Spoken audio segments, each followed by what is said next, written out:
Good morning guys. जैसा कि आप देख रहे हो द परफेक्ट इंडिया। हमने कल के लेसन में आपको यूरोप के थोड़े ही फैक्ट बताए। कुछ कारणों से हमको जाना पड़ा कहीं, तो आज हम आपको जो भी कंट्री या देश बीच में बच गए हैं तो हम उनको आज पूरा करते हैं और आपको आज समझाएंगे। और पूरा यूरोप आपको फर्स्ट वीडियो मैंने कल डाल दिया था, ये सेकंड वीडियो होगा जिसमें यूरोप के फैक्ट बताएंगे। तो कल हमने आपको बताया था यहाँ से रूस में कोला प्रायद्वीप है, साइबेरिया है, यूराल पर्वत है। वहां से एक रूस और एशिया और यूरोप के मध्य एक पहाड़ी है, वल्दाई पहाड़ी। वहां से वोल्गा नदी निकलती है। एक बार वापस देख लीजिए, जो कि आपको कल का लेक्चर भी साथ में समझ में आ जाएगा। यहाँ पर कैस्पियन सागर है, जहाँ यहाँ से नदी यहाँ से गिरती है। यूरोप को प्रायद्वीपों का प्रायद्वीप कहा जाता है क्योंकि यहाँ पर मुख्य तौर अनेक सारे प्रायद्वीप हैं, जैसे कि आइबेरिया का प्रायद्वीप, जूटलैंड का प्रायद्वीप, स्कैंडिनेवियन का प्रायद्वीप और रूस में है कोला प्रायद्वीप। ये चार मुख्यतः प्रायद्वीप है और अनेक छोटे छोटे पर्वत हैं, इसलिए इसको ये कहा जाता है ऐसा। फिर हम कल आपको हमने यहाँ तक स्विट्जरलैंड तक बता दिया था। फिर हम आज आपको बताएंगे फ्रांस जिसकी राजधानी है पेरिस।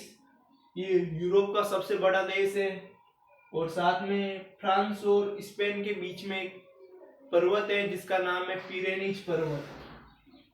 फिर पुर्तगाल और स्पेन को ये दो देश आइबेरिया के प्रायद्वीप में आते हैं। फिर फ्रांस के वेस्ट में अटलांटिक महासागर है। इस महासागर के उधर साउथ अमेरिका, उत्तरी अमेरिका दोनों महाद्वीप शामिल है। फिर आता है फ्रांस के ऊपर देश है नीदरलैंड, लक्समबर्ग, बेलिनोविया। नीदरलैंड की राजधानी है एम्स्टर्डम और नीदरलैंड में एक बंदरगाह है जिसका नाम है रॉटरडम।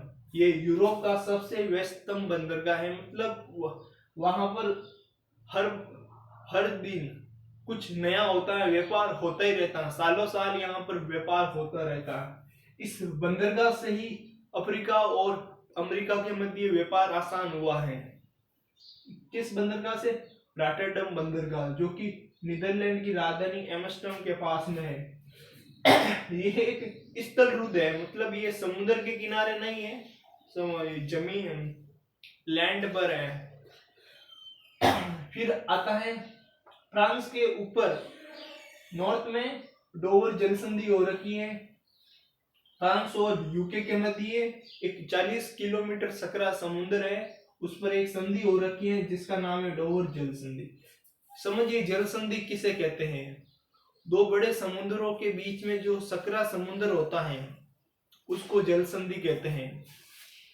फिर आता है यहाँ पर फ्रांस के बाद में आता है जर्मनी जिसकी कैपिटल है बर्लिन, जिसकी मुद्रा है यूरो। फिर आता है इस फ्रांस और जर्मनी के बीच में पर्वत है जिसका नाम है वास्जेस पर्वत। क्या नाम है? जिसका नाम है वास्जेस पर्वत। फ्रांस और जर्मनी के बीच में पर्वत है जिसका नाम है वास्जेस पर्वत।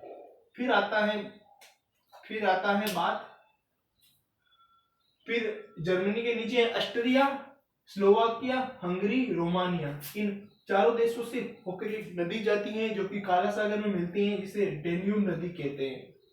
फिर आता है ये नदी कहां से निकलती है? ब्लैक फॉरेस्ट निकलती है ऑस्ट्रिया, स्लोवाकिया, हंगरी, रोमानिया के माध्यम से काला सागर में गिरती है। फिर फ्रांस के नीचे है इटली जिसकी राजधानी है रोम और इटली में एक देश है जिसका नाम है वेटिकन सिटी। इटली के अंदर ही देश है।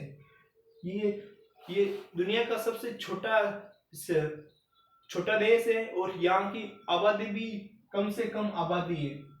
फिर फ्रांस और स्विट्जरलैंड के बीच में एक पर्वत है जिसका नाम है जूरा पर्वत और फ्रांस और इटली के मध्य एक पर्वत है जिसका नाम है आल्प्स पर्वत। फिर हम चलते हैं जर्मनी के ऊपर डेनमार्क है, जिसको जूटलैंड प्रायद्वीप में आता है। ये अकेला ही देश है जो कि जूटलैंड प्रायद्वीप में आता है, डेनमार्क। फिर आता है, हम ऊपर चलते हैं तो आयरलैंड आता है, यूके आता है। यूके जिसकी कैपिटल है लंदन, जो कि समुद्र तट पर नहीं है, जो कि थेम्स नदी होती है ना, यूरोप की ब्रिटेन की सबसे बड़ी नदी, उसके किनारे है लंदन। फिर आयरलैंड है ना, आयरलैंड का जो ये भाग दिख रहा है, नॉर्थ ईस्ट वाला भाग दिख रहा है, उस पर यूके का अधिकार है। यूके ने यूके आपको पता है दुनिया के अनेक देशों पर यूके का अधिकार था, जैसे भारत हो गया, चाइना हो गया, साउथ अफ्रीका हो गया।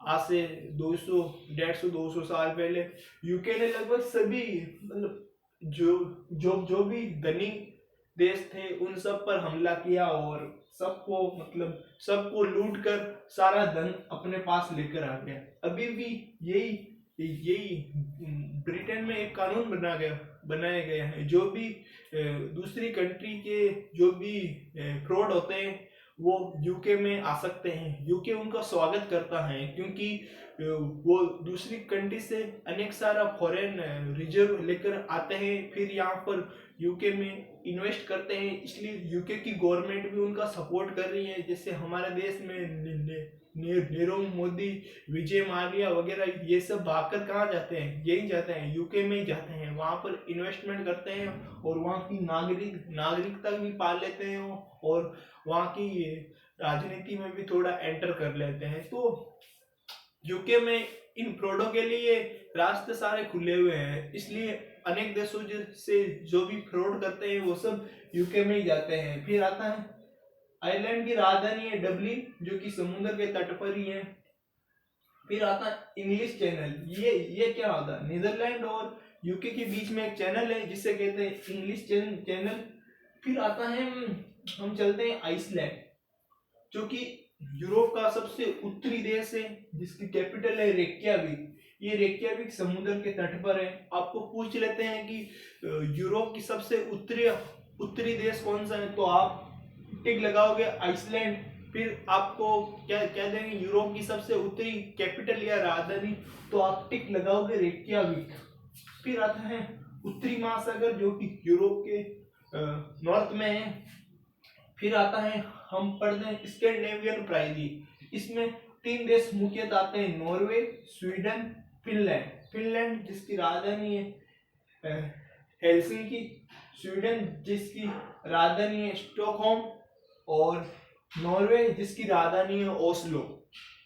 स्कैंडिनेवियन प्रायद्वीप में मुख्यतः 5 देश आते हैं। कौन से, नॉर्वे, स्वीडन, फिनलैंड तो हो गए, आइसलैंड भी आता है और 5 नंबर डेनमार्क भी आता है। लेकिन मुख्य तौर पर इन 5 देशों को स्कैंडिनेवियन देश कहते हैं। लेकिन प्रायद्वीप में ओनली 3 ही देश आते हैं। नॉर्वे, जहां पर बहुत ज्यादा ठंड पड़ती है। ये किस लिए ठंड पड़ती है कि यहाँ पर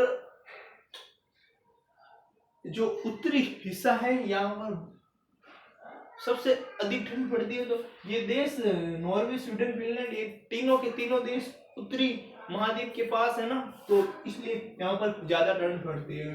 नॉर्वे में तो कभी कभी मतलब सुबह होती नहीं है, मतलब अनेक सारे, मतलब नॉर्वे में आप ऐसा कह सकते हो कि यहाँ पर रात मतलब कभी कभी 16 घंटे की भी होती है नॉर्वे में। ये एक ऐसा देश है। फिर आते हैं यहाँ से आइसलैंड, नॉर्वे, स्वीडन, फिनलैंड, और यहाँ से रसिया से, यहाँ से एक वर्त निकलता है जिसका नाम है आर्कटिक वर्त, जो कि 66.5 डिग्री नॉर्थ से निकलता है।